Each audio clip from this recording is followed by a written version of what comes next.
Buenos días a todos. Da comienzo este acto académico con motivo de la celebración del cincuentenario de la sede central de la Facultad de Filosofía y Letras de nuestra Universidad de Zaragoza. Y da comienzo también, con este motivo, se organiza un ciclo de conferencias con el título Enseñanzas para el futuro. En este acto académico previo al comienzo de las sesiones de trabajo que se han organizado en el programa que conocerán seguramente y que dispondrán de él, con este motivo, este ciclo de conferencias que sirva como debate para las enseñanzas del futuro, reflexionar sobre ellas. Como digo, en este primer acto pues, va a intervenir el ilustrísimo señor decano de la Facultad de Filosofía y Letras, la excelentísima señora consejera de Cultura y Educación de la Diputación General de Aragón, y finalmente pues intervendré yo para cerrar este acto. Luego ya habrá un pequeño descanso y propiamente comenzarán ya las sesiones de trabajo propiamente en este programa amplio e interesante. En primer lugar, pues como he señalado, el decano tiene la palabra.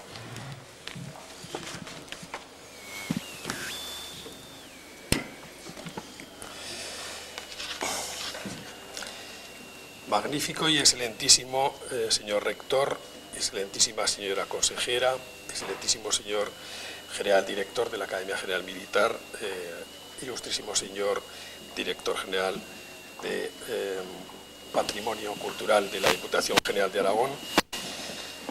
La sede de nuestra facultad cumple 50 años, medio siglo desde la instalación en el actual campus junto a la Plaza de San Francisco, en la inmortal ciudad de Zaragoza. No obstante, la institución, junto con su hermana, la Facultad de Ciencias, tiene su origen en la actividad medieval y en los deseos de quienes en el siglo XVI, año 1542, consiguieron el estudio general de todas las facultades, partiendo del estudio de artes y llegando al Estudio General de Artes en 1474. 1542 por privilegio del emperador Carlos y que, por tanto, en 1992 alcanzará su 450 aniversario. Como facultad, la nuestra, como las otras, no pudo empezar su actividad hasta 1583 y lo fue con el nombre de Facultad de Artes, lo que significaba el comienzo de su primera época, que llegó hasta el siglo XIX, cuando sus enseñanzas recibieron la denominación de Humanidades y Lenguas y Filosofía en 1824. Y en 1845 se abrió un periodo como Facultad de Filosofía, siendo necesario llegar a 1857, año en el que recibió la denominación de Facultad de Filosofía y Letras. La segunda época de nuestro centro, nuestra facultad, la que inaugura la Ley de Instrucción Pública de 1857, más conocida por Ley Moyano, fue la que abrió una nueva etapa que en 1899 estuvo a punto de conocer la clausura de nuestra facultad por una cuestión dineraria del gobierno central. La universidad y la capital aragonesa impidieron que tal dislate tuviera su ejecución y aquello no pasó de ser una mala anécdota que no pudo impedir ni frenar el desarrollo de nuestra facultad. En 1941, la Facultad de Filosofía y Letras dejaba el nido materno, sito en el corazón de la Magdalena, y pionera, lo que nos permite la actual celebración, iniciaba sus actividades en el actual campus universitario.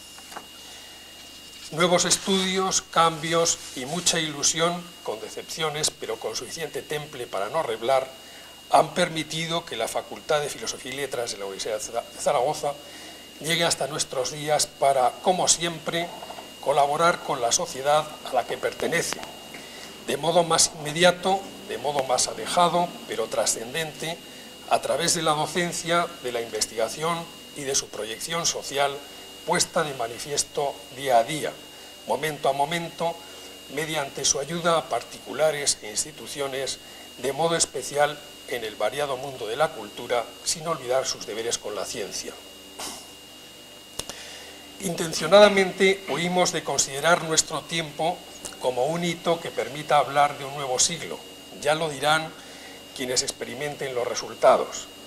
Pero sí es evidente que debemos pensar menos en nuestras miserias cotidianas y más en que la reforma de los estudios existentes en la facultad y los nuevos deben servir para que las humanidades recuperen su sentido de acervo básico del intelecto del estudiante universitario, sin perder su esencia de ciencias que precisan de un estudio y perfeccionamiento per se, además de ofrecer lo que de notoria vertiente pragmática poseen. Resulta difícil conseguir que la medicina pueda recuperar plenamente de una enfermedad provocada por deficiencias del aparato fonador sin la concurrencia de la lingüística y de la filología. No esperemos que se conozca y use la libertad sin que el derecho y la historia nos informen sobre nuestro pasado y nuestro presente, también conocido como el pasado más cercano. Ni caigamos en el grave fallo de ignorar el medio físico y los aspectos humanos con él relacionado, amén de los conocimientos científicos de la comunicación en los propios idiomas o en otros, de la información y su gestión que une más, si cabe, con otros centros hermanos para, al final, conseguir un objetivo común: servir a la sociedad. No en vano, siempre ha tenido la facultad como uno de sus lemas el terenciano homo sum ni humani ni la me alienum puto, y que me permito dar una traducción un tanto libre, pero que probablemente se hallaba en el ánimo del autor. Soy un ser humano y considero que todo lo humano resulta importante para mí. Espero y deseo que el ciclo de conferencias que hoy se inicia bajo el epígrafe de enseñanzas para el futuro sea útil para todos y que pensemos no solo en nuestras necesidades, sino en las de quienes han de sucedernos en el mantenimiento del triángulo sustentador de la ciencia: heurística, discencia y docencia, para de tal modo hacer valioso nuestro esfuerzo. Muchísimas gracias a todos.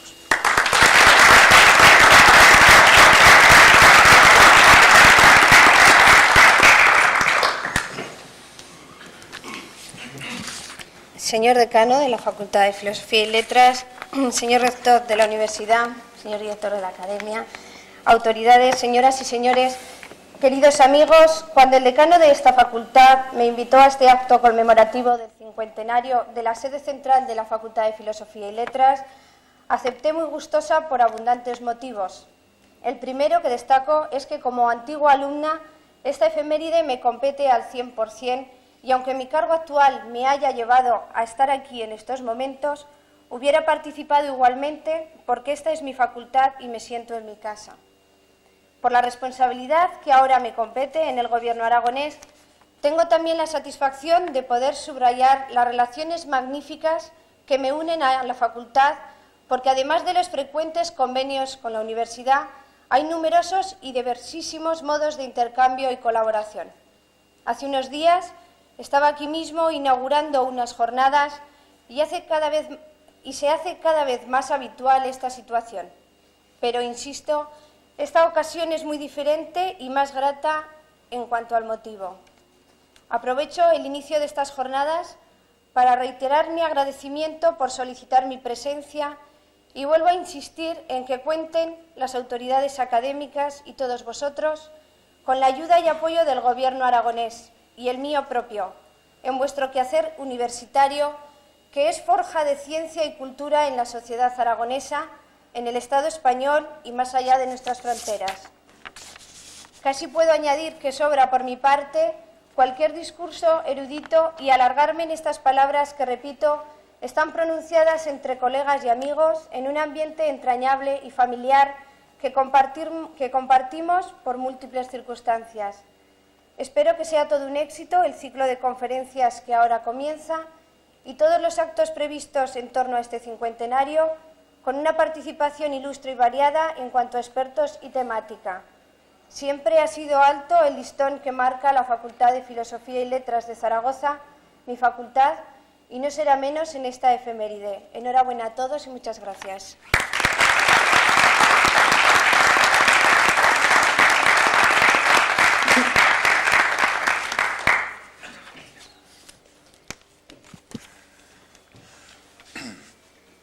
Excelentísimos e ilustrísimos señores, queridos profesores, amigos todos, estudiantes también, amigos todos. Breves palabras, yo creo que es un momento importante, es decir, uno pensando y repasando rápidamente, no con la memoria de Mozart, que lo retenía al instante casi todo, pero estoy ligado a esta Facultad de Filosofía y Letras, no solo como rector, sino también que da la casualidad que casi celebro yo mi 50 aniversario personal, nací en el 41 también. Por lo tanto, quiero decir que hay una relación personal, los números mágicos asocian un poco la vida de las personas, parece. Entonces hay no solo la relación emotiva, personal, sino la relación histórica.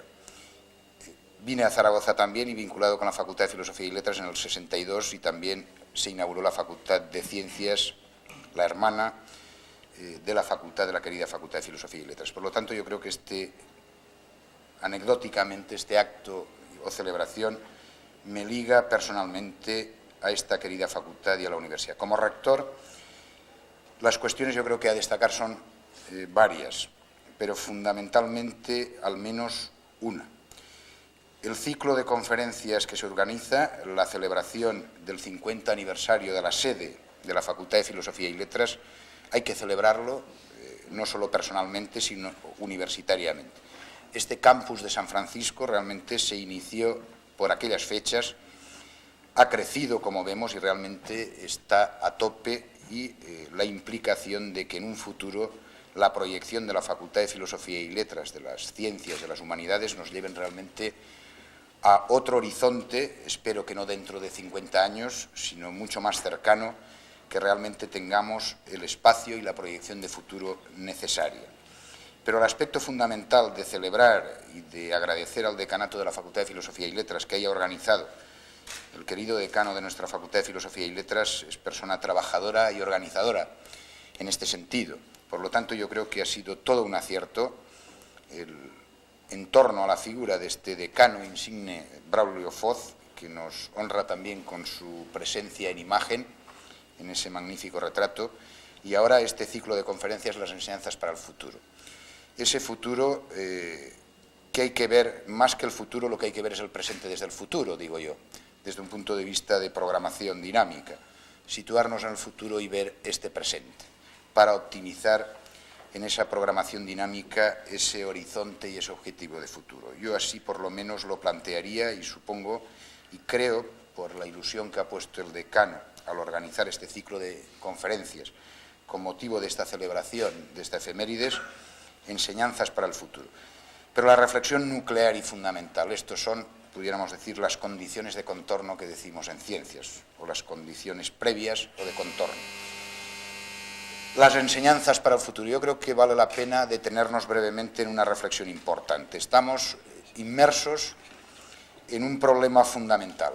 El problema del continente al que me he referido, es decir, si en el año 41, cuando ya se hizo la previsión de futuro de salir de la Magdalena, se salió luego hacia la Facultad de Ciencias y de Medicina, la antigua Facultad de Ciencias y Medicina, hacia la Huerta de Santa Engracia, y luego se abundó más en la Huerta en el 41 y se salió hacia la Plaza de San Francisco, hacia donde estamos en el campus de San Francisco, hemos visto crecer algunos, pasando el tiempo rápidamente, cómo se ha poblado y repoblado todo.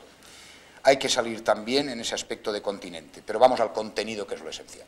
Si el continente hace falta ampliarlo y mejorarlo, el contenido yo creo que es lo esencial. No es la tacita, sino es lo que debe uno beber. El elixir ese fundamental, y son las enseñanzas. Si uno realmente no reflexiona ahí en estos momentos, no en la tacita, en el continente, que es importante, sino en el contenido, que son los dos aspectos fundamentales en que estamos sumergidos ahora. El contenido es la reforma de las enseñanzas. Si uno no reflexiona desde la sinceridad, desde la visión de servicio a los demás, no desde sí mismo, desde la satisfacción personal que puede uno reflexionar el profesorado, desde su visión, pudiéramos decir, egoísta y noble, de decir, de más enseñanzas, más competencias, más presupuestos, más profesores, más de todo.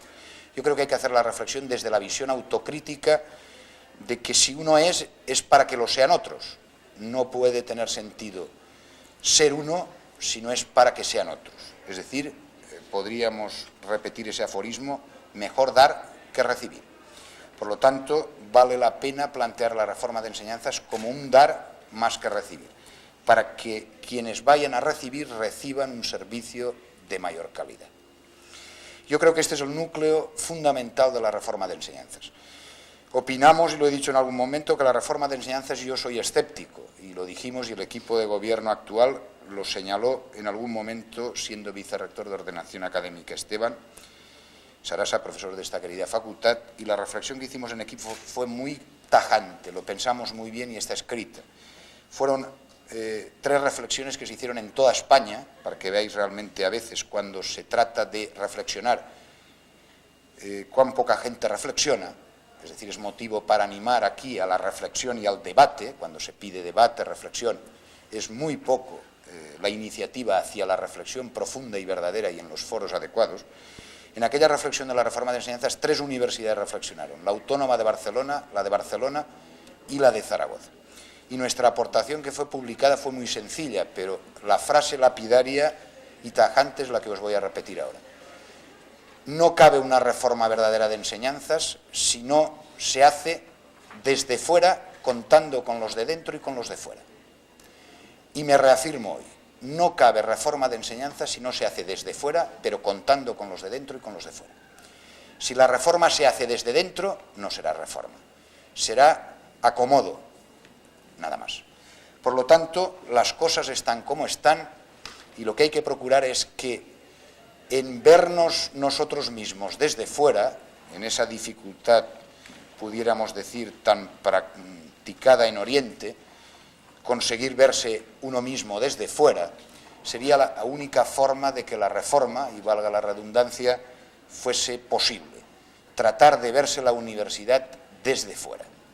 Verse desde fuera y hacer la reforma viéndose desde fuera. Solamente si se hace la reforma viéndose la propia universidad desde fuera, será un éxito la reforma. Yo os animo, con motivo de este coloquio, y puesto que serán ya pocos los actos a los cuales voy a tener la oportunidad de asistir ya, como sabéis, por esa decisión ya personal y colegiada a la vez, de presentar el próximo día 20 mi renuncia al cargo de rector, lo que deseo es que esa reflexión, viéndonos desde fuera, la universidad, encontrando su propia esencia y su camino, sea capaz de verse desde fuera y hacer una reforma de enseñanzas en profundidad. De nada sirve la investigación, el continente, el avance del conocimiento, si no llega un momento en el que uno es capaz de autocriticarse con sinceridad a sí mismo y procurar encontrar su propio camino en el marco de la experiencia y fruto de esa propia experiencia. Por lo tanto, yo deseo un éxito a este ciclo de conferencias porque forma o conforma parte de mi ideología, es decir, yo pienso así como os he dicho. Entonces, es la oportunidad de decir en estos momentos algo de lo que pienso, algo en lo que creo. Seguramente no será posible lo que uno cree, lo que uno piensa, porque no lo que uno piensa, lo que cree es simplemente lo mejor, simplemente es una forma de pensar. Hay que conjugar las formas de pensar para conseguir que la envolvente de todas esas formas de pensar sea aceptable y lo aceptable sea a la vez realizable. Yo deseo que en esta reflexión profunda os veáis desde fuera. Si sois capaces de veros y reflexionar sobre esa reforma, yo creo que vais a ser capaces, despojándoos de los egoísmos personales y lanzando las enseñanzas desde la solidez que tienen ahora, pero desde la reflexión de que tienen que constituir un servicio de mayor calidad a los demás, y no puede ser algo, un servicio de mayor calidad, si uno no se despoja de sus propios intereses o egoísmos para darse a los demás.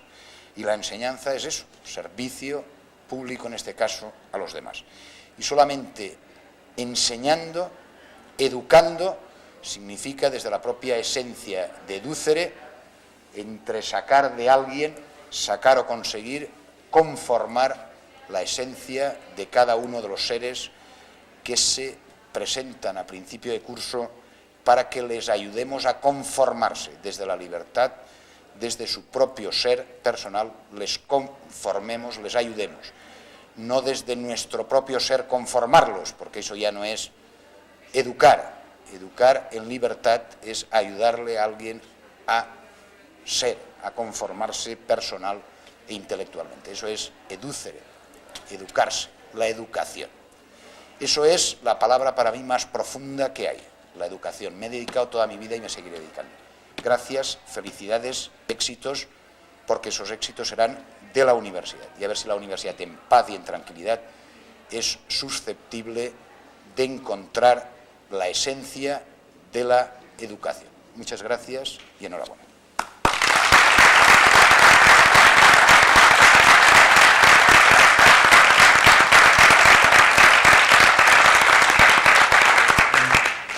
Se levanta la sesión.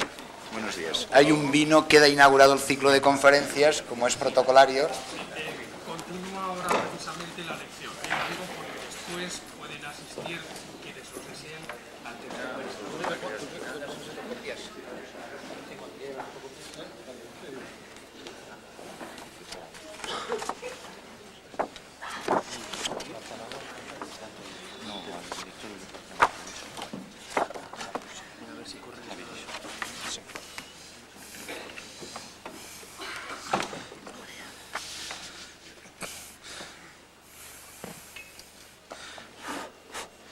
Parece que no es esto, sí. Buenos días y muchas gracias a todos ustedes por su asistencia. Damos comienzo a este ciclo de conferencias en que la Facultad de Filosofía y Letras reflexiona sobre sus actuales enseñanzas en la nueva forma en que quedarán tras la reforma de los planes de estudios y también sobre aquellas que en el futuro pudiera implantar en la facultad. Hoy nos toca en esta primera charla abordar la filología clásica como titulación específica que será a partir de su nuevo plan de estudios. Tiene la palabra en primer lugar el doctor Javier Iso, director del Departamento de Ciencias de la Antigüedad. Muchas gracias, excelentísimo señor rector, ilustrísimos señores, queridos compañeros, amigos alumnos. Dos palabras solamente. Primera, para agradecer aparte al señor vicerrector, el que nos presida en esta ocasión, también al señor decano, en el que, con el motivo de este ciclo de conferencias sobre enseñanzas hacia el futuro de los nuevos planes de estudio, haya hecho figurar, en primer lugar, aquella que está relacionada con los estudios de filología clásica. Aquí, en fin, se me ocurre un ligero contraste entre la filología clásica, dentro de las disciplinas filológicas, seguramente la de mayor tradición en la Universidad Europea, y al mismo tiempo, digo contraste, con la especialidad filológica en esta casa más reciente.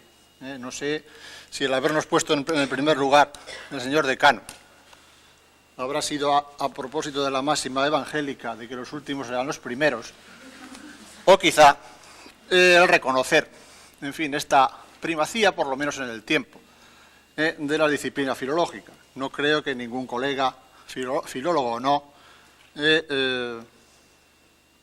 se sienta molesto por este hecho, porque es la realidad, y no ya solamente en Europa, sino habrá que recordar que la filología como estudio de los textos es algo que se hace por griegos en primer lugar y después por romanos, para griegos y romanos, es decir, para aquellos escritores que en términos de aulogelio eran clasici, es decir, no porque leían en clase, sino porque eran de primera. Pues a esa reflexión filológica es esta reflexión sobre los escritores buenos y por extensión sobre todo el mundo cultural de la antigüedad y después sobre todo la literatura, es el ámbito de la filología clásica. Pero en fin, no era mi intención hablar de esto. Simplemente otra palabra breve para presentar, a modo de ritual, porque no creo que haga falta presentar, al conferenciante, en este caso al profesor García Gual, con el que me une una buena y antigua amistad, desde que ya hace mucho, para mí ya muchos años empiezan a molestar. Fuimos rigurosos condiscípulos de especialidad en Filología Clásica en la entonces Universidad de Madrid, ahora Complutense. Su trayectoria profesional también es conocida, un breve paso por la enseñanza media, catedrático de instituto, pasó después a la docencia universitaria en las universidades de Granada primero y como catedrático de Filología Griega en las de Barcelona, la UNED y finalmente ahora en la Complutense. En fin, la carrera o el ámbito de investigación del profesor García Gual también es conocido por lo amplio y por lo extenso, aunque quizá los aspectos no lingüísticos, estoy pensando en sus estudios sobre la novela antigua, sobre el mito, sobre las relaciones de esos temas antiguos con otras incipientes literaturas europeas, es lo más conocido. Tampoco hay que olvidar que su tesis doctoral versó sobre lingüística, concretamente sobre la diátesis en el verbo griego. En fin, o sea que es persona que ha cultivado las dos principales ramas de la filología clásica, ¿no? Sí que querría hacer énfasis aquí en la personalidad del profesor García Gual, en esa voluntad un poco de rebasar lo que podría ser el ámbito de la filología clásica, esta vocación de lo interdisciplinario se plasma en su pertenencia de hace ya años a la Sociedad Española de Literatura Comparada, de la que es presidente en la actualidad. Finalmente, también hacer hincapié, aunque también de todos es bien conocido, un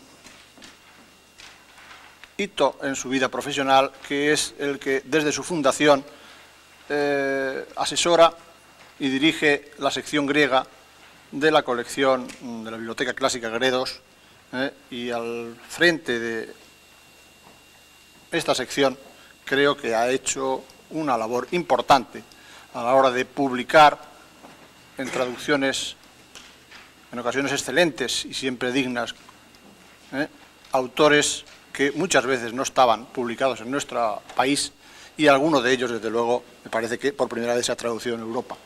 En fin, no quiero robarle más tiempo a ustedes, les dejo, por favor, en la grata compañía del doctor García Gual.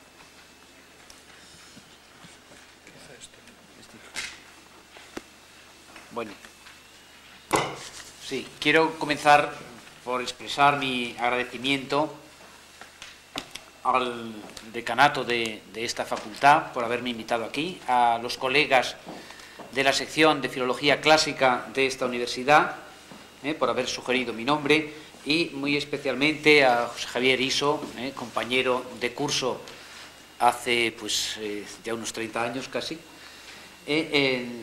por la presentación, esta amable y amistosa presentación que ha hecho.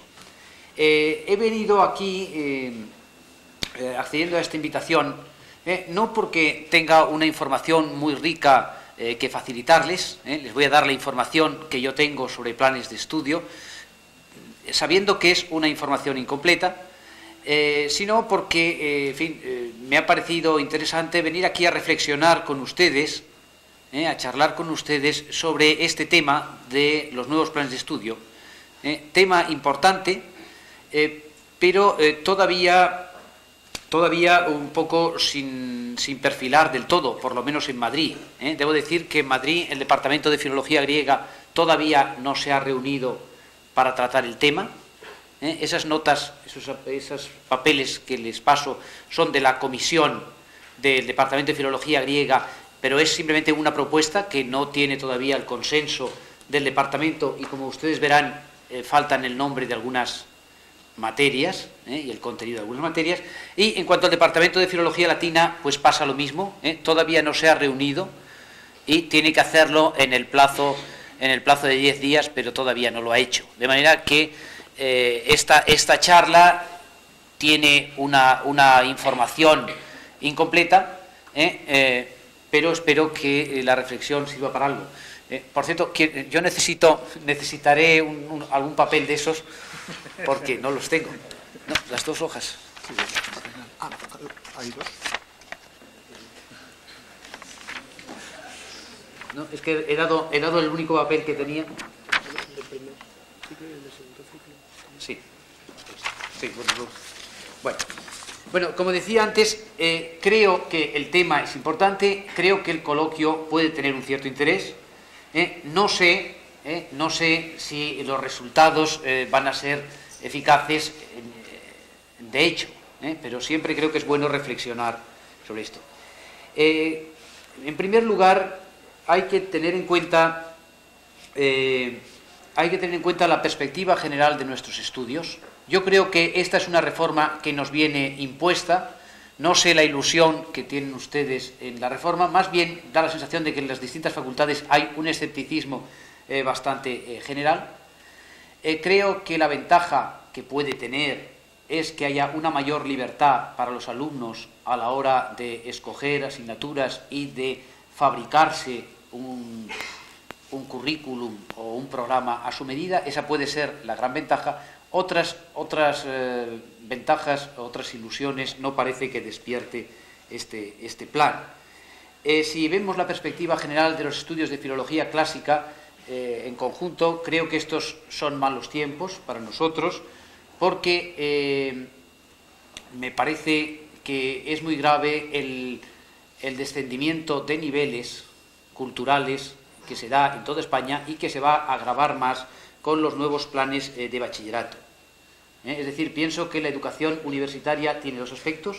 Tiene un aspecto que llamaríamos de educación general, de cultura, un aspecto formativo, y tiene también luego ya el aspecto más concreto de una especialización.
Horarios, que es una reducción general. Pienso también que, hablando de las perspectivas generales, es distinto el panorama en las facultades de Filosofía y Letras, como esta de Zaragoza, y las facultades como la de Madrid, donde Filología Clásica está en la Facultad de Filología y donde hay una separación cada vez más notable, una separación prácticamente radical entre las facultades de Filología y las de Historia y las de Filosofía.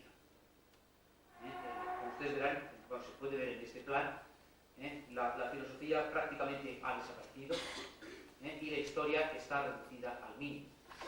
Yo creo que eso es una desventaja. Siempre me he opuesto, con ningún éxito, a las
segundo lugar, en la Complutense ha habido un escrito del vicerrector que marca algunas líneas y recomendaciones.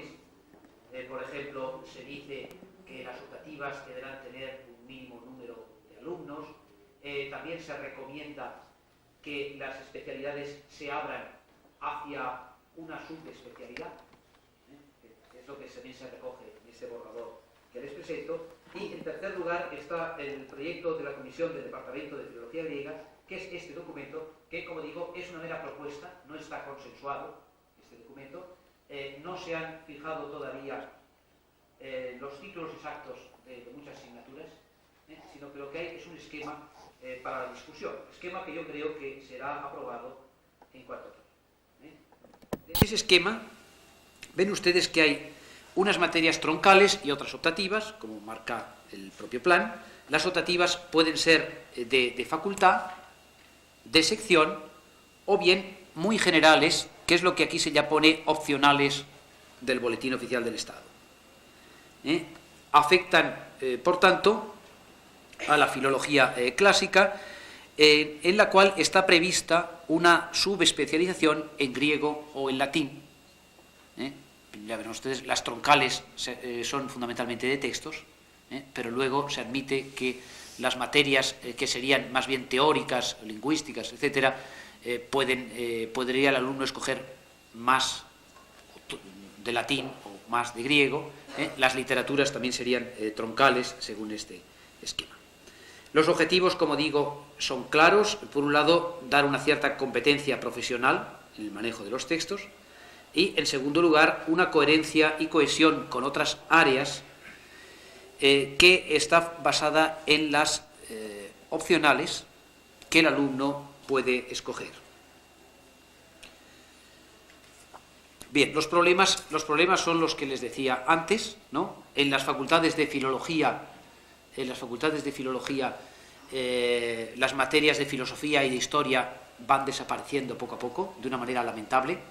Tal vez a las filologías modernas esto les afecte menos, pero yo creo que la visión que un estudiante de filología clásica debe tener está íntimamente ligada a un buen conocimiento de la historia del mundo antiguo y también a la historia del pensamiento antiguo.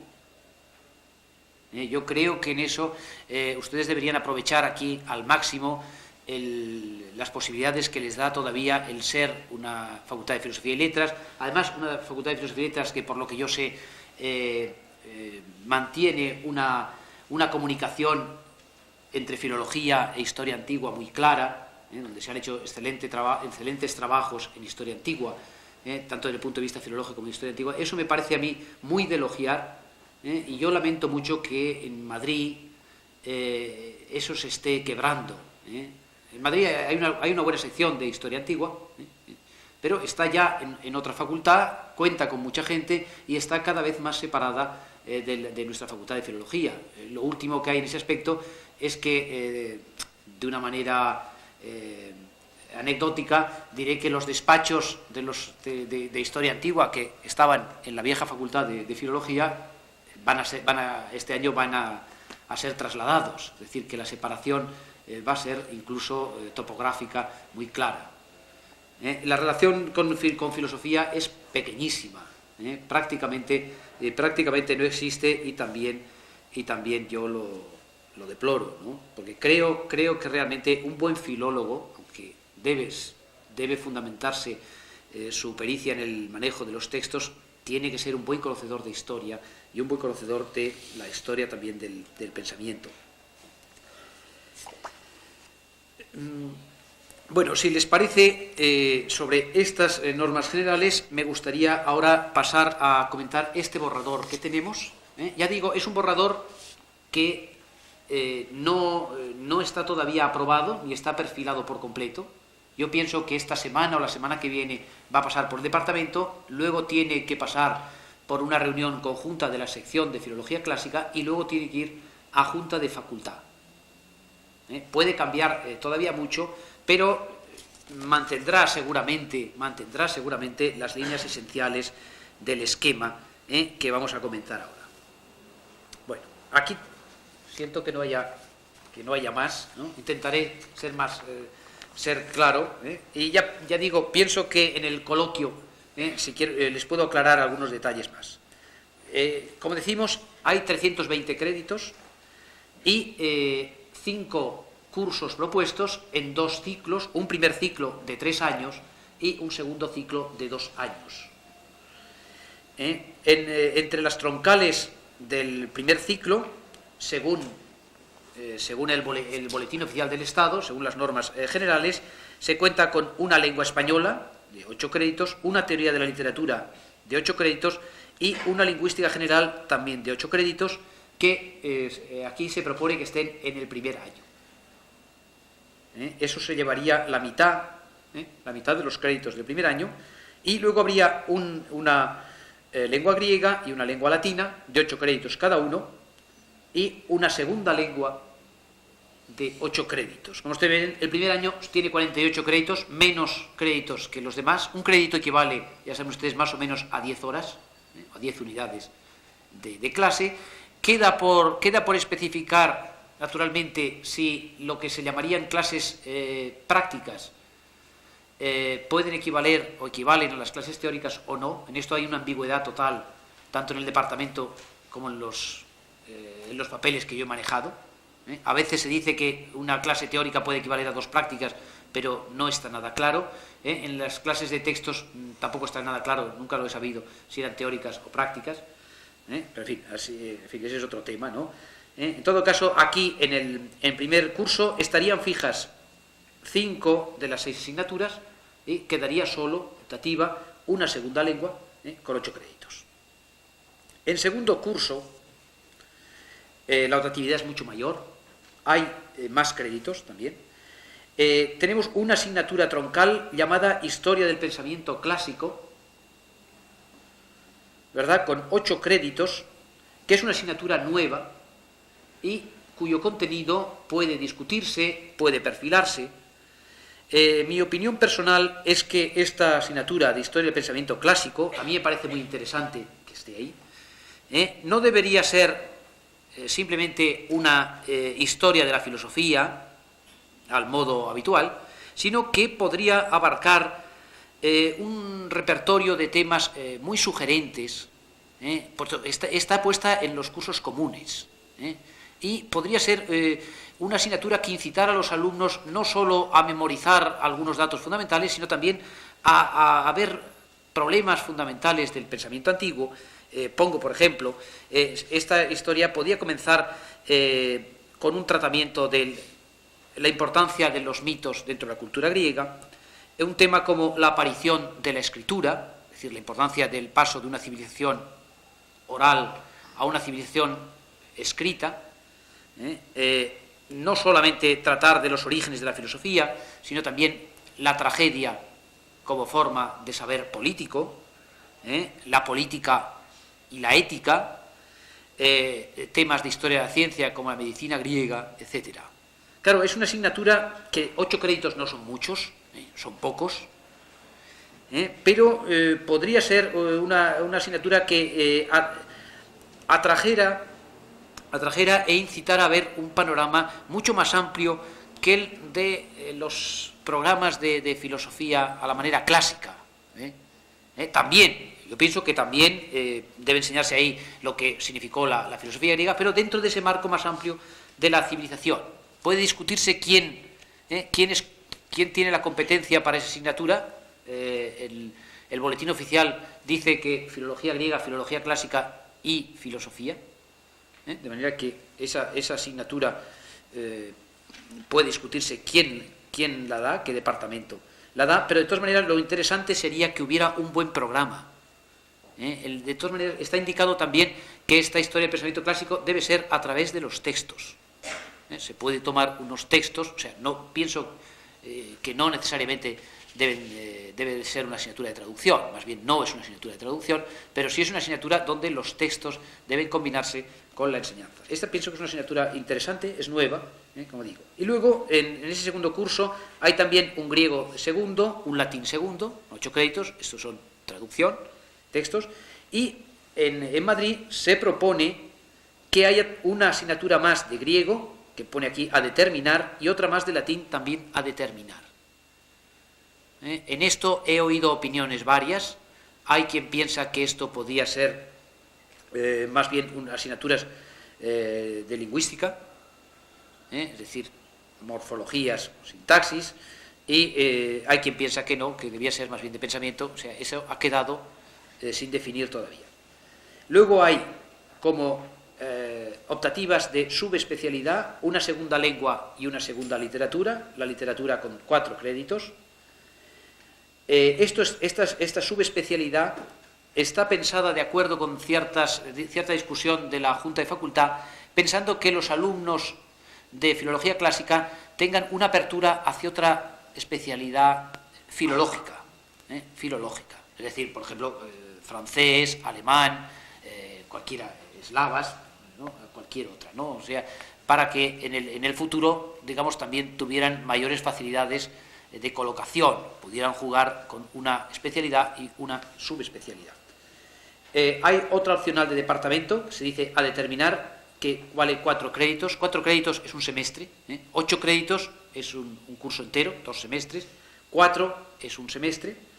Se aconseja, en las normas dadas por el vicerrector, se aconseja que muchas asignaturas se programen semestralmente, y efectivamente puede dar mucho juego el programar asignaturas semestrales. Aparte de esto, hay luego una opcional de departamento de 4 créditos y una opcional general de 8 créditos. Estas opcionales generales incluso podrían ser de otra facultad, de otra facultad diferente, está previsto en el boletín.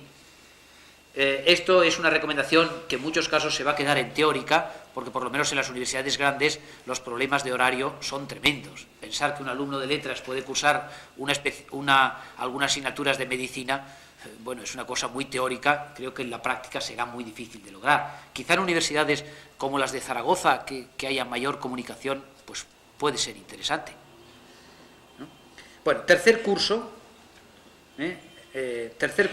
se parece mucho al segundo.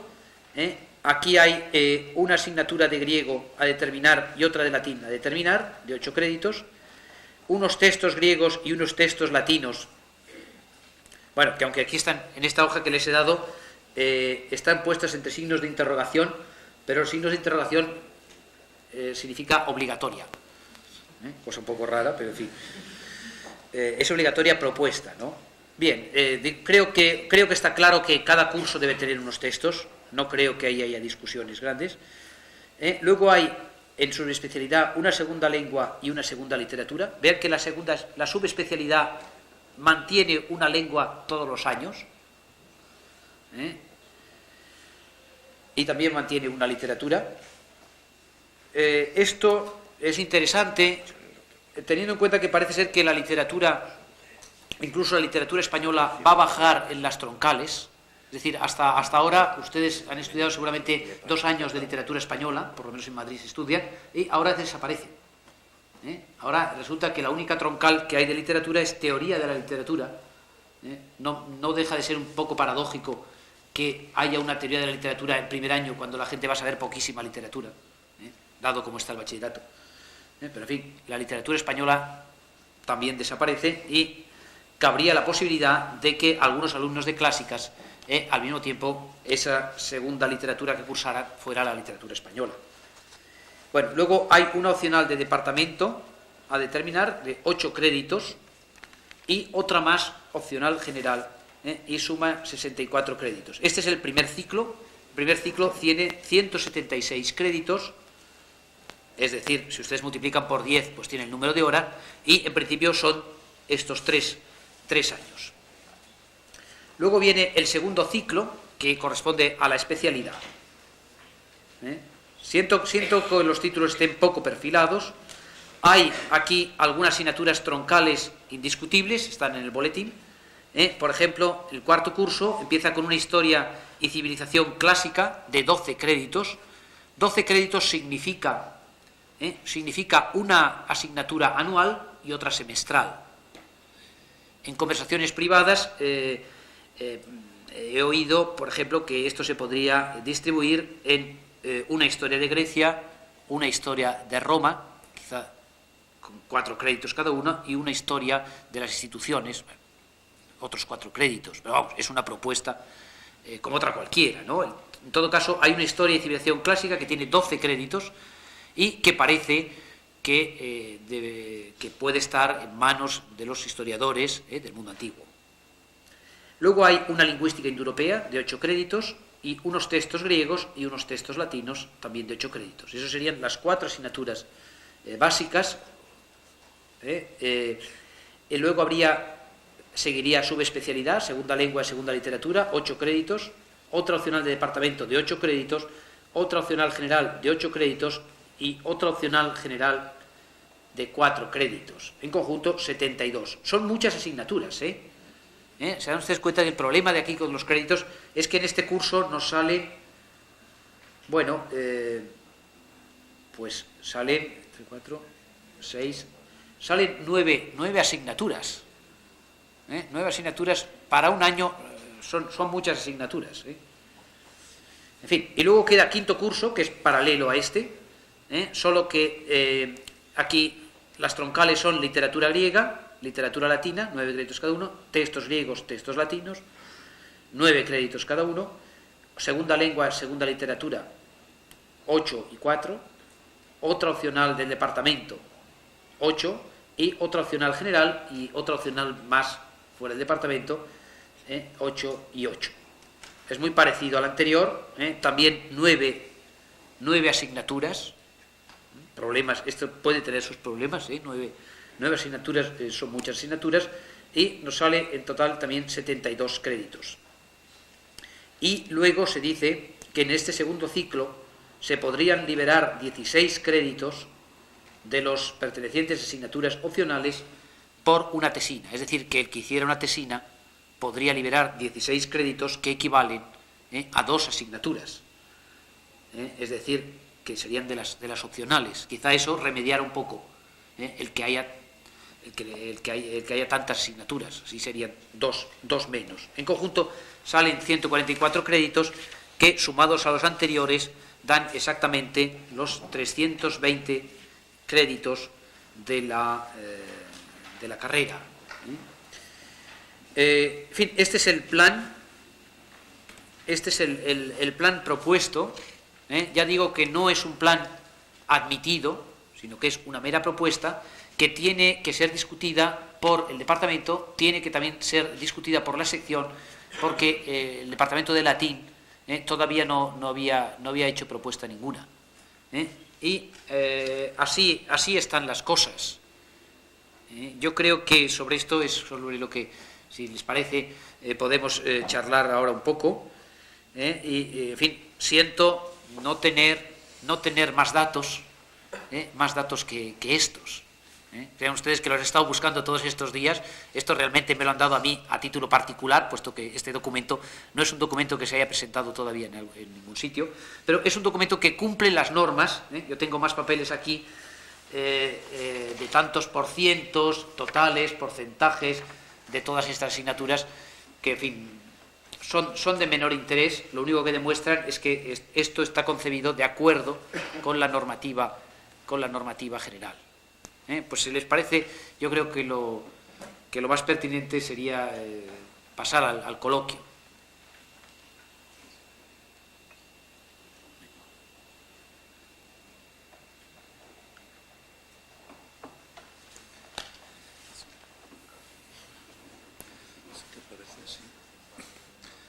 Quisiera hacer un comentario técnico como responsable que he sido de la reforma de planes de estudios.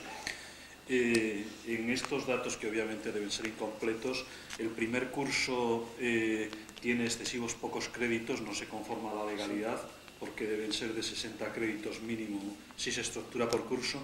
El primer ciclo, debido a ello, tampoco se acomoda a la legalidad, porque si es de 3 cursos debe tener 180 créditos mínimos. Segunda cuestión, la interpretación que la mayoría de las universidades estamos dando al tema de los créditos es partir de una base de un curso en 30 semanas. Sobre esa base de un curso en 30 semanas, la mayoría de las universidades hacemos que los créditos sean múltiplos de 3, a fin de que 9 créditos significan una asignatura de 3 horas semanales. Que yo sepa, ninguna universidad ha pensado que las clases lectivas que se desarrollan en aula, sean de prácticas o sean de teoría, tengan una consideración diferente. Otra cosa son prácticas de campo, prácticas hospitalarias o trabajos dirigidos, en cuyo caso el crédito debe ser contabilizado de alguna forma que debe imponerse en el propio plan de estudios. Y no queda claro en este documento un hecho fundamental en los nuevos planes de estudio, que son los créditos de libre elección. Los créditos de libre elección deben imponerse por ciclos simplemente y son absolutamente libres para el estudiante, de forma que no determinan que tenga que estudiar una asignatura de tantos créditos, sino que al final del ciclo el estudiante tiene que haber estudiado asignaturas, haber superado asignaturas a su elección en cualquier facultad, en cualquier escuela, de forma que, pensando desde mi prisma científico, entiendo que lo que es razonable para cubrir esos créditos, que quienes estudien física, como lo hice yo, piensen en estudiar asignaturas de historia moderna, asignaturas de filosofía, que completen su formación. Y lo mismo sucede, entiendo, por el ámbito humanístico. No sería desdeñable que se acercara a otros ámbitos en un momento en que la interdisciplinaridad prima. Eran simples comentarios. Sí. Sí, no, me parece muy oportunos, muy oportunos.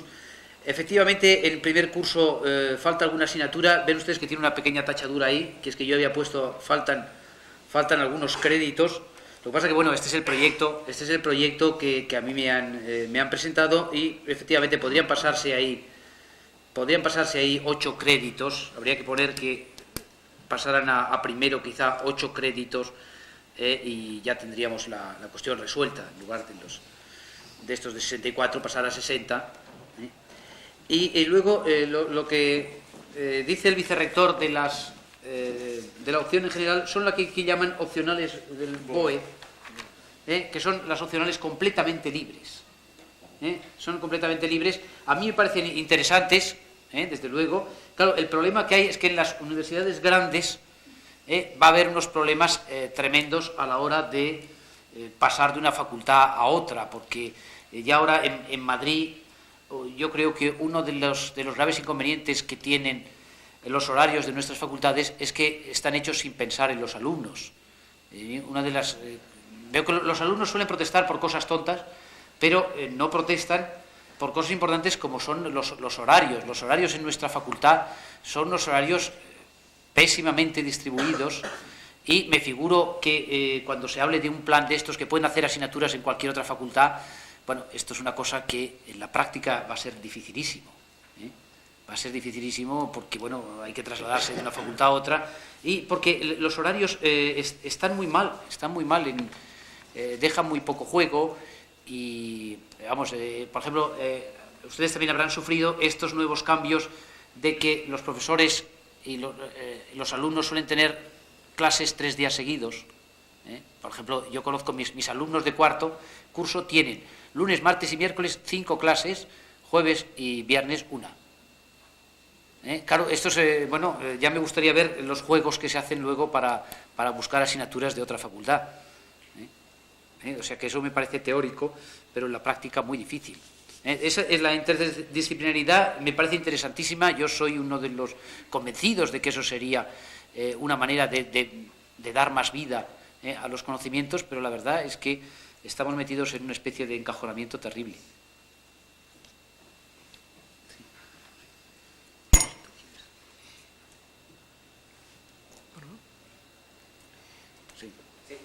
Se ha comentado que en la Universidad Complutense existe la posibilidad de que mediante la realización de una tesina 9 créditos sean convalidados o algo así, ¿no? Es que yo no tengo dice, perdón, 16 por... 16 por una tesina. Sí, 16. Yo no tengo la segunda hoja y por eso se lo pregunto. Sí, no, lo siento, ya se lo voy a dar esta. ¿Y no se ha considerado que sería de gran utilidad si se plantea con mesura realizar un examen final de carrera en lugar de una memoria de licenciatura, que eso obliga a una especialización ya durante el segundo ciclo, que quizás sea, con todos los planteamientos que el doctor García Gual ha presentado, contraproducente. Es decir, nos vamos a encontrar con chicos de bachillerato que van a venir mal preparados y nosotros les vamos a dar la posibilidad, o incluso, yo no sé hasta qué punto se acabará convirtiendo en una exigencia, de que la especialización la realicen con una sutileza excesiva, ¿no? No se ha pensado en la posibilidad de un examen final de carrera moderadamente planteado, claro, si no la gente se quedaría un tanto abrumada. Ya.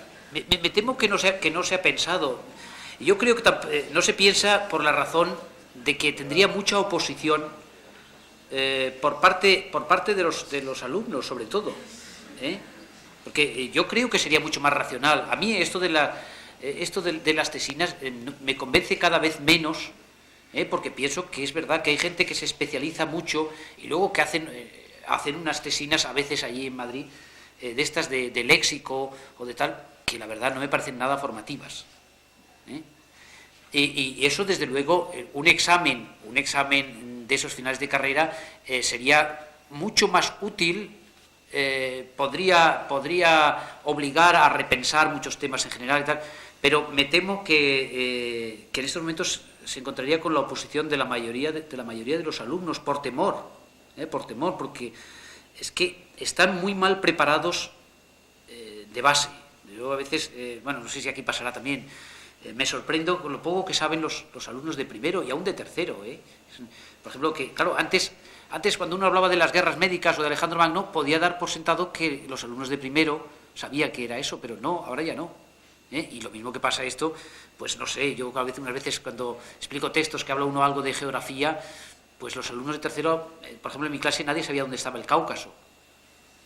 Y claro, pensar en un examen final de carrera encontraría la oposición, yo creo que casi todos los alumnos, por eso no se ha propuesto.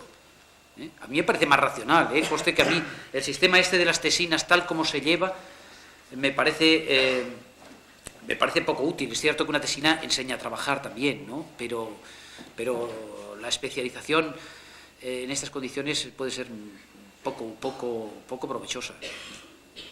Pero vamos, no sé aquí, yo creo que estaría bien que en alguna universidad se hiciera, como se hace en las universidades alemanas. Pero no sé, yo me temo que encontraría la oposición de casi todos los alumnos, por temor.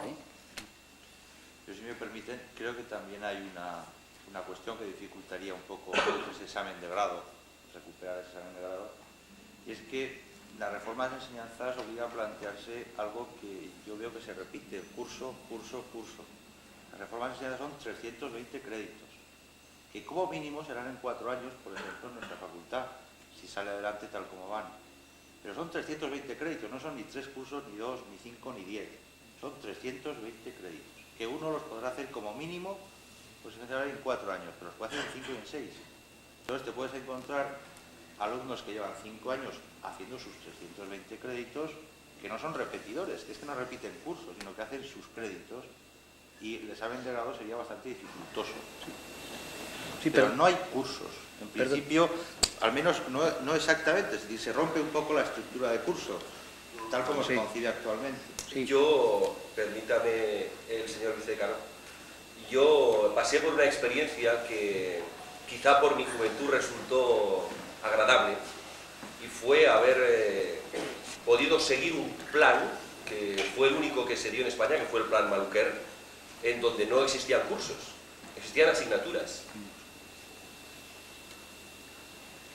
Sí, pero yo iba a decir que en Alemania, donde hay el sistema de créditos, hay examen de final de carrera, y es combinable, se puede combinar con los créditos, porque en Alemania pasa eso, que cada uno estudia en los años que le parece conveniente y tiene un examen final de carrera. Aquí lo que pasa es que este plan nuevo lo que sí dará es una mayor libertad de opciones. Entonces eso sí puede ser también una dificultad frente a un examen que debería tener ciertas normas generales, y puede haber alumnos que no hayan estudiado esto, otros que no hayan estudiado lo otro.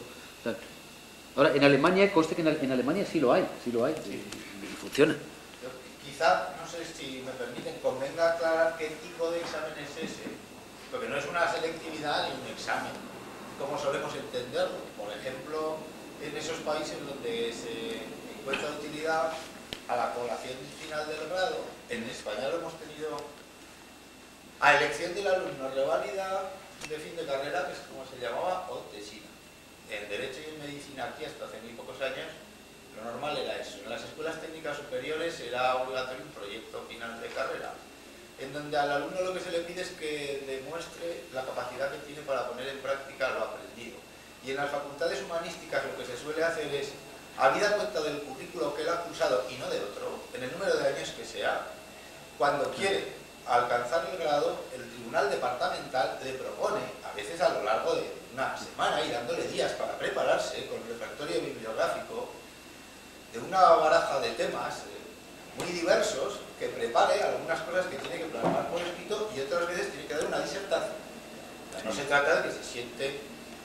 Y yo creo que eso, el alumnado no lo va a consentir por el instintivo, ni el ministerio, ni el Consejo de Universidades. O sea, yo creo que todos los rectores y legisladores juntos hoy, la palabra examen, que ya se llaman pruebas o lo que sea, pues eso es una cosa nefanda. Pero me parece que por lo menos en las facultades humanísticas, en donde la asociación de conocimientos es tan básica, pues no debería renunciarse del todo a sentar el principio de que este de partir final, con el tiempo que sea, está en un mes y el calendario puede establecerlo el candidato. Es una cosa de esa clase, no lo llamemos examen, no vaya a ser. Con eso estemos cerrando la puerta a una posibilidad razonable en un sistema de créditos, precisamente.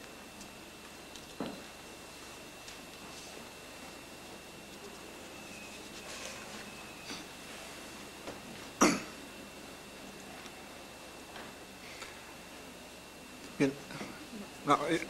Yo solamente quería un tema que no se ha tocado, y es que evidentemente tanto en el plan de clásicas como en cualquier otro plan de estudios parece que el carácter mismo del título que se va a ofrecer en cuanto a opcionales o troncales, no digo ya las troncales del ministerio, sino las troncales que impone la universidad, están determinadas por las plantillas de las áreas que conforman más o menos los títulos ahora. Entonces vamos a tener unas titulaciones muy diversas. Seguramente se piensa que son muy abiertas cuando se tiene, o que es mejor que sean abiertas cuando hay mucho profesorado, y que a lo mejor son cerradas, son troncales, porque no pueden ser otra cosa. Quizá también teníamos que plantearnos, no ya en esta universidad, ¿no?, sino en un plano más general, precisamente teniendo en cuenta lo que acabas de decir, de que parece que los alumnos de bachiller no van a venir en los años próximos mejor de lo que están viniendo ahora.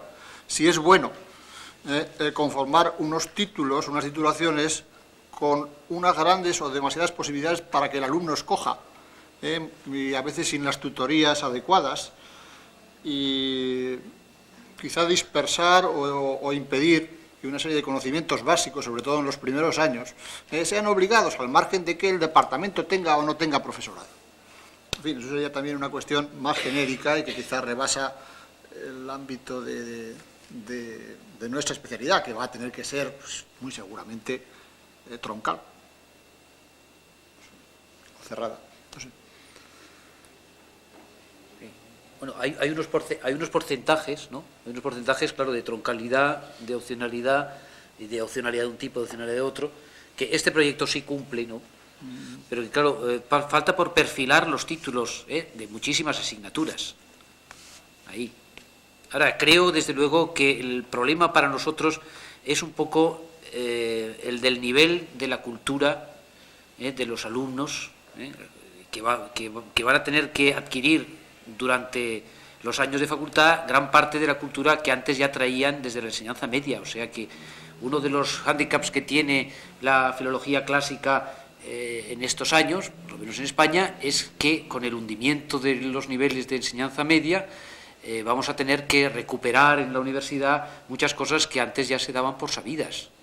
Y no hay que olvidar, vamos, yo pienso que los conocimientos generales son muy importantes en nuestro mundo, sobre todo, y esa vinculación con la historia y con la filosofía y con la historia de la ciencia, es algo necesario para el estudiante de clásicas. Yo sé que en las facultades estas de filología ese va a ser un defecto, que cada vez hay más relación con las lenguas, con otras lenguas, y cada vez menos con lo que es el fondo histórico y filosófico del mundo antiguo, que era realmente lo que vivifica y da un fondo especial a nuestra enseñanza.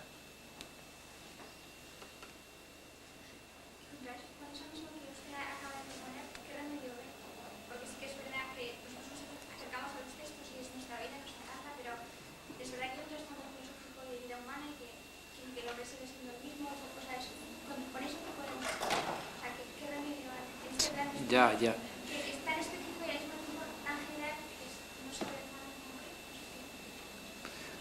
Claro, no lo sé, yo no tengo así ninguna solución.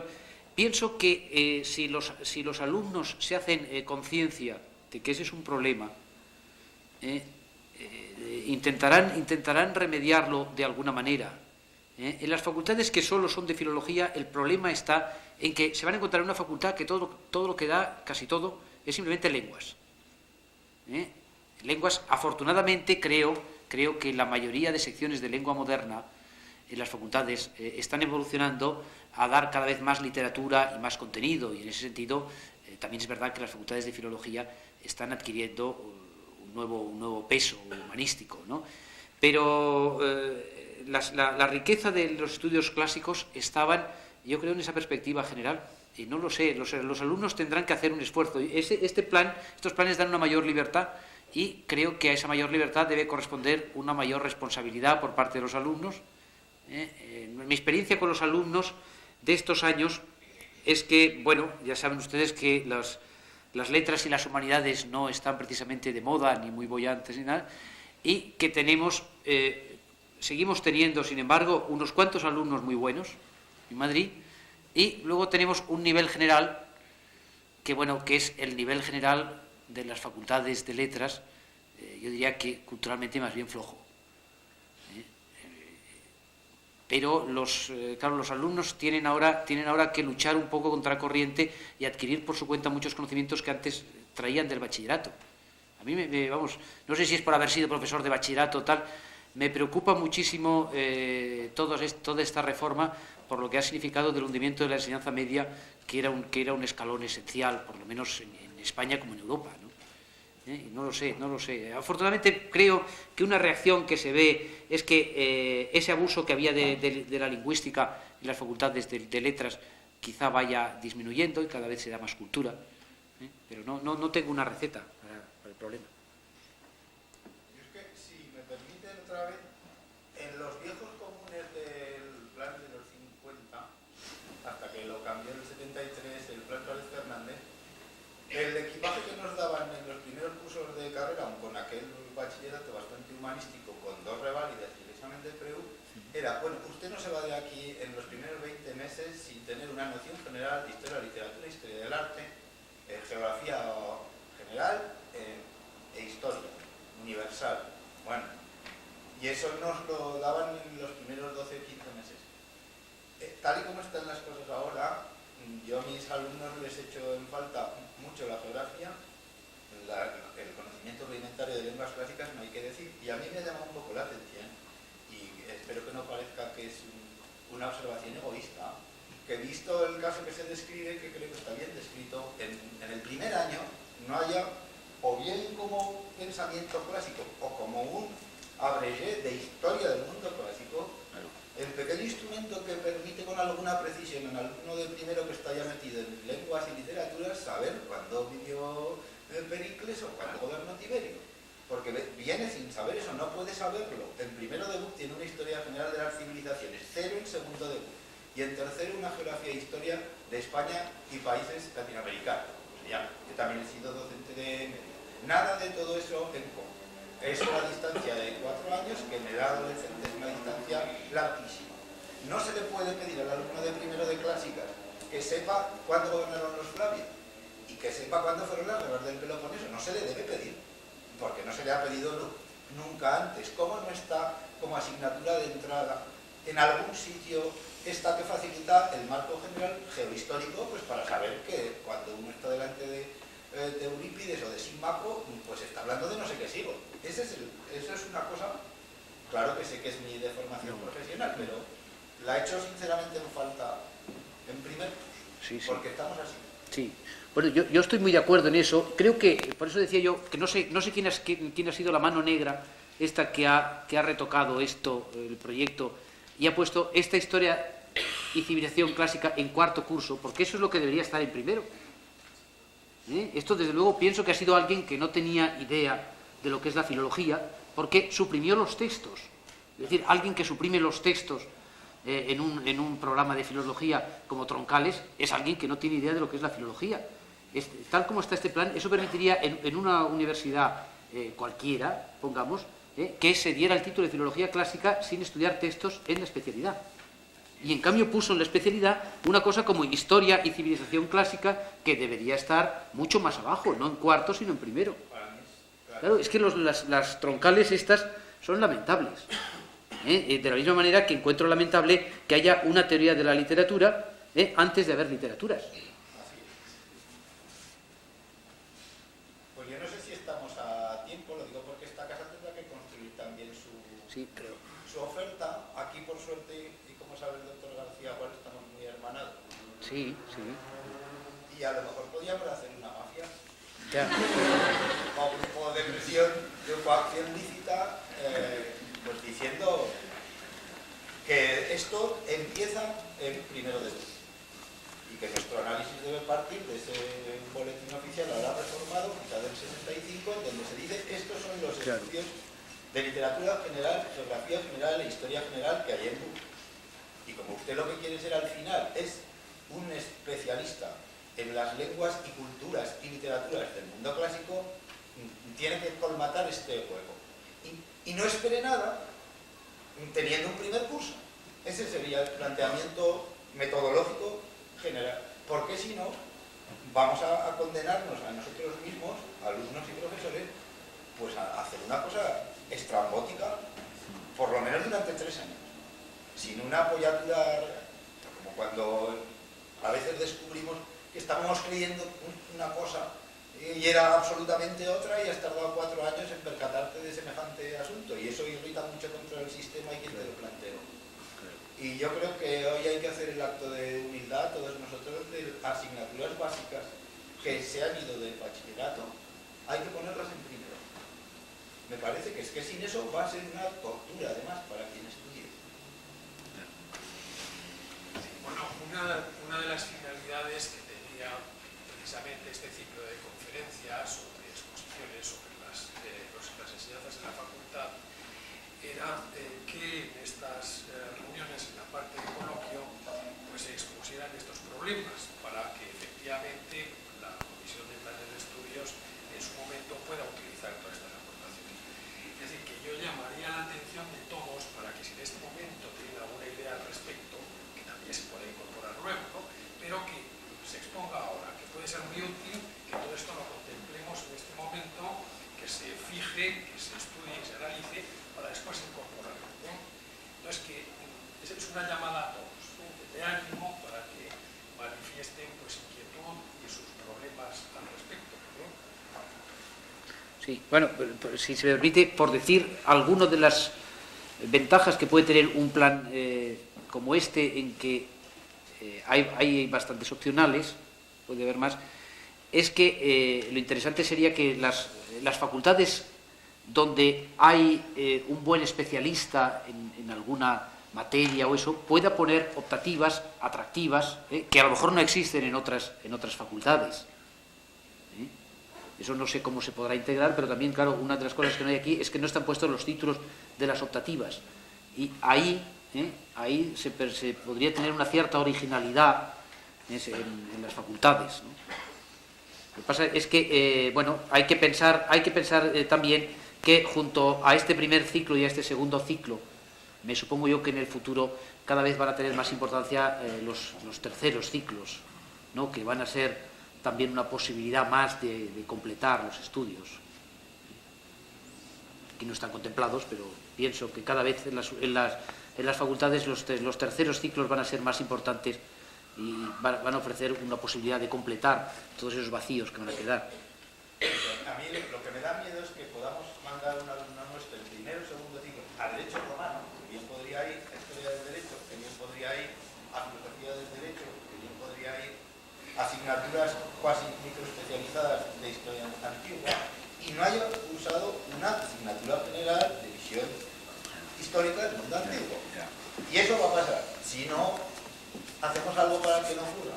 Y habrá una especie de esquizofrenia diciendo, yo sé muchísimo del procedimiento per legislaciones, porque me he chupado 4 créditos en un semestre que me da la Facultad de Leyes, pero bueno, a mí no me pregunte usted cuándo empieza pues, el monacato cristiano, que es que no sé ni qué sí. Va a pasar. Y entonces ya pues San Juan Crisóstomo, cuando Gregorio Nacianceno, pues se convierten en seres que no tienen sentido. Esa cosa. Y yo eso a uno lo he visto reflejado en los planes nuestros y vuestros. Sí, he visto cazado ese toro y digo, bueno, pues como estamos así, esto se coge y se mete en primero. Claro.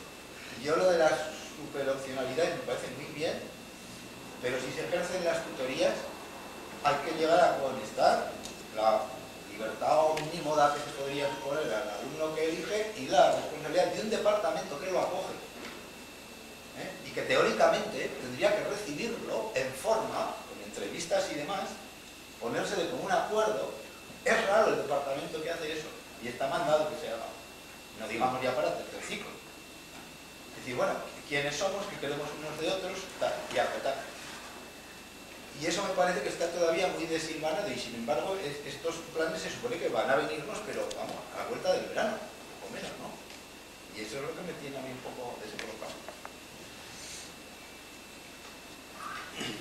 Yo por razón con el oficio que me toca, me gustaría por lo menos preguntarle al ponente de hoy y por supuesto escuchar más voces entre los presentes sobre una cuestión que hasta ahora se ha tocado un poco de refilón. Es cierto que el contenido y el diseño del contenido de los planes de estudios de filología clásica que nos ocupa ofrece ya pocos problemas, pero algunos de ellos podrían enfocarse desde un punto de vista que no sé si deberían, eso ya está sujeto a opinión, pero podrían enfocarse desde un punto de vista que nuestro tipo de gobierno universitario actual ha venido categorizando casi como previo, y no le faltará razón, y es la definición de objetivos de esos estudios y la definición de objetivos desde un punto de vista un poco profesional. Yo lo que querría saber del ponente en concreto y de todos los presentes es si en su universidad o en las que él conozca se ha trabajado en cuanto a nuevas posibilidades que los estudios de filología clásica puedan ofrecer, en cuanto a posibles salidas, que es la palabra que siempre se utiliza para los filólogos clásicos. ¿Van a ser docentes? ¿Hay algún otro ámbito social en el que se puedan integrar? ¿Cuáles son? ¿Hay sugerencias en este sentido para los estudiantes? Los propios estudiantes pueden dar sugerencias de por dónde deberían ir esos estudios. Lo digo porque muchas cuestiones de contenido, efectivamente, todo es parte de todo, no pueden ser definidas si antes no se sabe qué es lo que queremos hacer. Se está hablando de colmar lagunas procedentes del bachillerato en la universidad.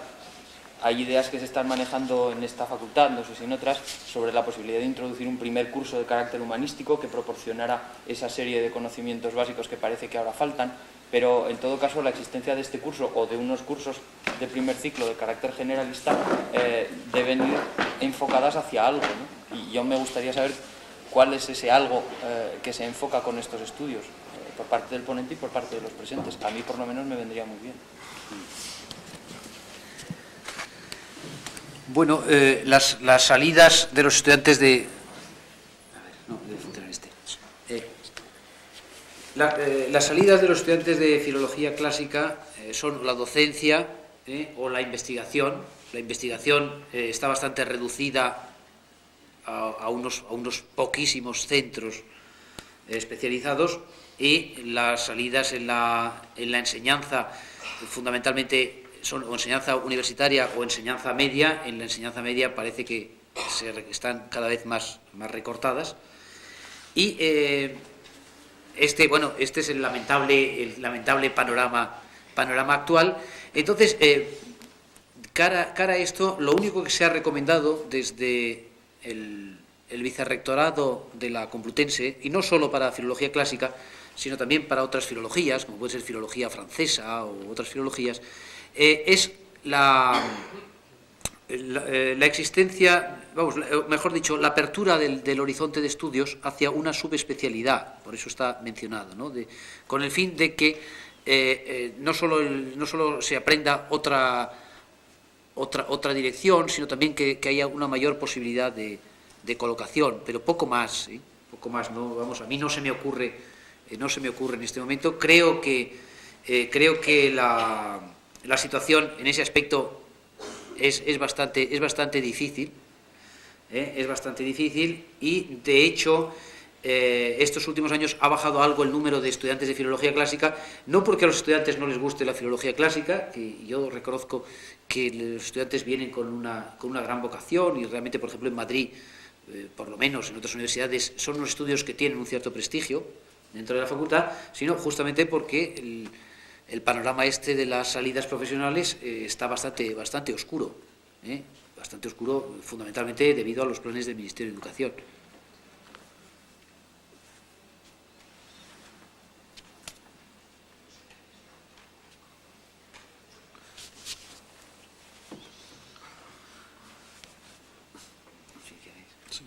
Yo quisiera insistir en la idea que ha planteado antes el vicedecano de que es fundamental, y así lo exige nuestra universidad a través de acuerdo de Junta de Gobierno, antes de ponerse a hacer un listado de asignaturas, escribir cuáles son los objetivos y el perfil de esas enseñanzas. Cosa que entiendo tiene particular dificultad cuando esas enseñanzas entroncan con un campo profesional muy limitado, como es este caso.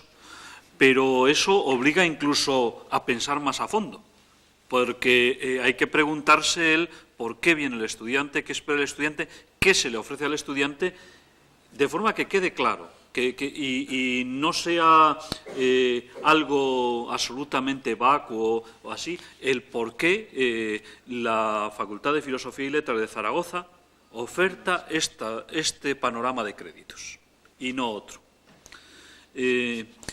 Yo creo que en esa perspectiva, y entroncando con lo que antes se ha comentado desde diversas personas, el primer ciclo debe ser un ciclo fundamentalmente obligatorio, un ciclo de formación general.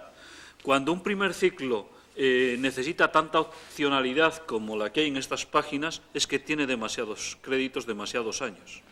Para mí este primer ciclo demuestra por sí mismo que es excesivo. Porque entiendo que la oferta de decir usted además de esto estudie lo otro es una oferta que el estudiante tiene, pero que la haga el estudiante, no dentro del propio título. Que entiendo que el propio título tiene que ser autocontenido en sí mismo, pero además el estudiante puede atender a muchas otras cosas, y de hecho hay muchos estudiantes que se preocupan de estar a caballo entre diversas formaciones. Y yo siempre he conocido a compañeros que se preocupaban en hacer a la vez matemáticas, físicas, etcétera. Pero son dos opciones que uno toma si es que encaja en ello. Mientras que el segundo ciclo debe ser un ciclo fundamentalmente opcional. Yo estoy claramente en la perspectiva de pensar en 4 años, que conste que, como bien se ha dicho antes, el tema de 5 o 4 años es un tema no trascendente, porque lo que se debe ofertar es un conjunto de créditos. Y cada uno se programa sus enseñanzas para realizarlo en los años. Pero, sobre todo en estas enseñanzas, que su conexión fundamental es a un tercer ciclo. Pienso yo, si no soy de la especialidad, que quien realmente se realiza en estas enseñanzas es quien al finalizar de ellas se introduce en el mundo investigador que avanza en las mismas, porque no son enseñanzas profesionalizadoras. Y antes tenían la salida sencilla y fácil de la docencia, cosa que hoy día ya no tienen. Entonces, el planteamiento prototípico de decir quien quiera lo puede hacer con seriedad y a fondo en 4 años, permite que al tercer ciclo se aborde antes y pueda abordar un conjunto de gente un conjunto de personas bastante más amplia, que yo creo que en este tipo de titulaciones eso es fundamental. Hay una cuestión que me interesa mucho, que antes ha marcado el doctor Carlos García Gual, y es el tema de horarios, etcétera. Los nuevos planes de estudio vistos desde Zaragoza carecen de sentido si la propia gestión de los mismos no se modifica por completo. El tema de las asignaturas de libre elección no tiene sentido si cuando el estudiante va a matricularse no se encuentra con un libro de horarios y profesores en el que el estudiante elige. Y estoy de acuerdo en que en una macrouniversidad como la Complutense, eso, mientras sean 80.000 estudiantes, bueno, más de 140.000 estudiantes, perdón, eso es un poco inviable. En la nuestra no es tan inviable. No es tan inviable sobre todo a medio plazo, porque nuestra universidad se dimensionará dentro de 5 años o así, bastante a la baja, y entonces será una universidad en donde la interrelación no será difícil. Pero hay que cambiar bastante la perspectiva. En el nuevo plan de estudios no puede suceder el tipo de matriculación que hoy día predomina, en que al estudiante se le mete en un grupo, sino que el estudiante debe elegir en menú. Eso requiere un sistema informático muy potente, probablemente requiera que la matriculación no se realice por centros, probablemente, y requiere sobre todo una planificación docente que está hecha antes de empezar la matriculación, cosa que hoy día no es lo normal. Hoy día son costumbres, porque esas costumbres se pueden cambiar, pero hoy día incluso la asignación de profesores se realiza en paralelo con la matriculación. De forma que el estudiante elija las asignaturas, sepa el horario que tiene en ellas, y eso sea parte de la elección, y elija también el profesor, cuando hay diversos profesores que imparten la misma materia, dado que la opción en muchas de las asignaturas, la opción de profesor es una opción fundamental de la orientación que van a tener esas asignaturas. Todo eso debe suponer un cambio importante. Por último, agradeciendo vuestra presencia, sobre todo a los estudiantes que estáis mayoritariamente aquí, os haría un llamamiento de que en el momento en que ya los documentos de objetivos y posteriormente la confección de asignaturas, etcétera, sean públicos, os invitaría a una participación seria en beneficio de quienes sean estudiantes después de vosotros. Lo cierto es que la reforma de planes de estudio quedará muy coja si quienes estáis al otro lado del proceso de enseñanza-aprendizaje no participáis desde la experiencia que estáis teniendo y desde esa experiencia aportáis esa experiencia para modificarlo. Sabed, se nos ha olvidado quizá, en las próximas sesiones traemos, la Universidad de Zaragoza ha publicado 2 boletines informativos sobre qué son los nuevos planes de estudio, qué significan y el cambio que hay en ellos. Cualquier persona interesada los puede solicitar al decanato y en las próximas sesiones procuraremos que haya ahí. Merece la pena que los estudiantes, de alguna forma en cada una de las especialidades de la facultad, os organicéis para reflexionar sobre los documentos que se vayan construyendo y para dar vuestra visión respecto a esos documentos que, sin lugar a duda, dará lugar a un salto en mejora de los mismos. No sé si hay alguna intervención más. Si acaso puedo decir más. Pues Sí. No. agradecer en nombre del señor decano. Por favor.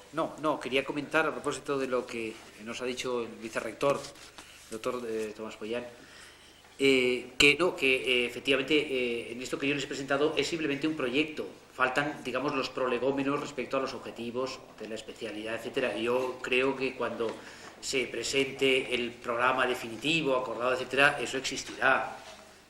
Lo único que esta especialidad es una especialidad bastante tradicional y no es difícil, digamos, perfilar sus objetivos.